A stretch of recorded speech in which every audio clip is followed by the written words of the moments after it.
प्रिय बंधू भगिनीनो,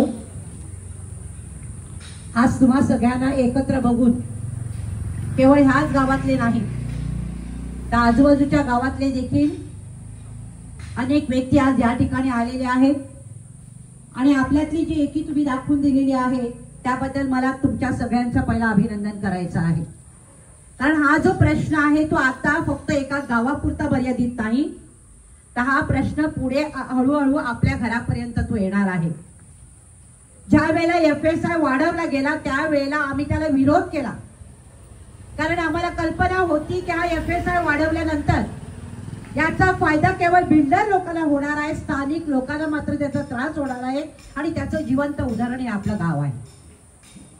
FSI वाढवला, बिल्डिंगला परवानगी मिळाल्या, मात्र इथला जो स्थानिक भूमिपुत्र आहे त्याच्यावरती अन्याय केला जात आहे.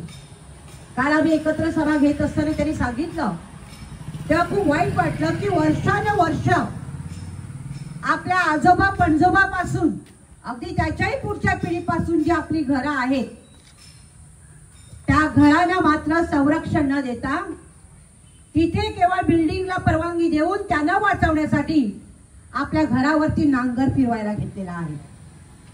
आपल्या रूम मधून रस्ता काढायला लावलेला आहे, आपल्या संडासातून रस्ता काढायला लावलेला आहे, कंपाऊंड तर बाजूलाच राहू द्या.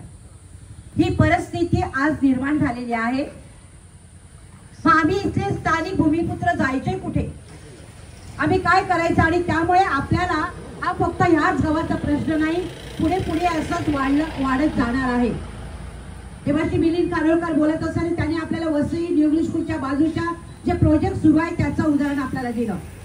तिथे सुद्धा तुम्ही बघितलं हा एवढा मोठा रस्ता, अगदी महामार्गासारखा रस्ता त्या ठिकाणचा आहे, त्या ठिकाणी सुद्धा अगदी रस्त्यावरती अगदी रस्त्याच्या कडेला बांधकाम करण्याचं काम जणू काही तिथे सुरू झालेलं आहे. त्यामुळे आपल्या गावातलं तर बाजूलाच राहिलं.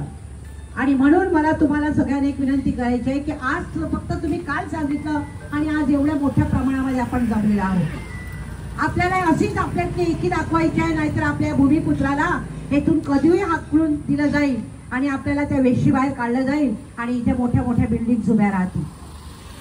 जो आम्ही महानगरपालिकेला विरोध करत होतो त्या महानगरपालिकेला विरोध ह्याच करण्यासाठी, कारण इकडचा भूमिपुत्र, इकडचे स्थानिक जे लोक आहेत हे स्थानिक लोक इकडचे त्यावरती बाधित होणार आहेत आणि ती परिस्थिती निर्माण झालेली आहे. आपल्याला साधं घर बांधायचं असेल तर त्याच्या भोवती एवढा म्हणजे तिथे परवानगी काढण्यापासून त्यांचं येणे आहे की नाही, हे सगळं प्लॅन आहे की नाही, एवढं सगळं करावं लागतं आणि आपल्याला एवढा हैराण करून सोडतात ते घर न बांधलेलं बरं, अशा प्रकारची परिस्थिती करून ठेवलेली आहे. आणि त्यामुळे आपल्यातली एकी आपण अशीच दाखवूया. हा जो काय आहे कोणते एकूण घरावरती नाही, हा रस्ता जेथून जाणार आहे त्या सगळ्या पुढचे जे आपण जेथून जात असतो आपल्या सगळ्यावरती याचा परिणाम होणार आहे.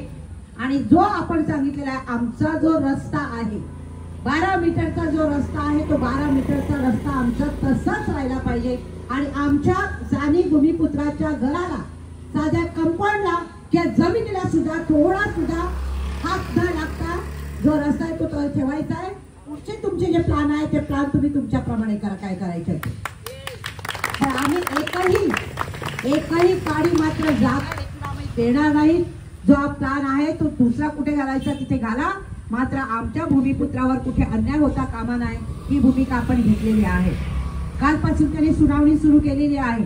आमच्या संबंधित अधिकाऱ्यांना आम्ही काय मेसेज द्यायचा तो तुमच्या लोकांच्या समोर आम्ही तो दिलेला आहे की तो गाव एकटा नाही, आम्ही सगळं वसई पेटून उठू आणि हा जे तुम्ही अशा प्रकारचा अन्याय करायला लावलेला आहे तो आम्ही करू देणार नाही, अशी त्यांना ऑलरेडी हिंट दिलेली आहे. काल थोड्या जणांची त्या ठिकाणी सुनावणी झाली. 20 तारखेला आणखी काही जणांना बोलवलेलं आहे. आम्ही स्वतः त्या ठिकाणी 20 तारखेला त्यांच्या बरोबर जाणार आहोत. काय प्लॅन आहे, काय आहे ते आम्हाला सुद्धा तुम्ही सांगा आणि कशा प्रकारे करायला लावलेलं आहे ते आपण सगळं बघणार आहोत. तसंच आपण जेव्हा जेव्हा हाक दिली जाईल तेव्हा एकत्र येऊया. आपली वसई हिरवी वसई आहे, आपली इकडचे स्थानिक भूमिपुत्र आहेत ते कशी इथेच अगदी आनंदाने राहतील, त्यांच्यावरती अन्याय होणार नाही. एकाही भूमिपुत्रावर जरी अन्याय झाला तो आपल्यावरती अन्याय झाल्यासारखा आहे.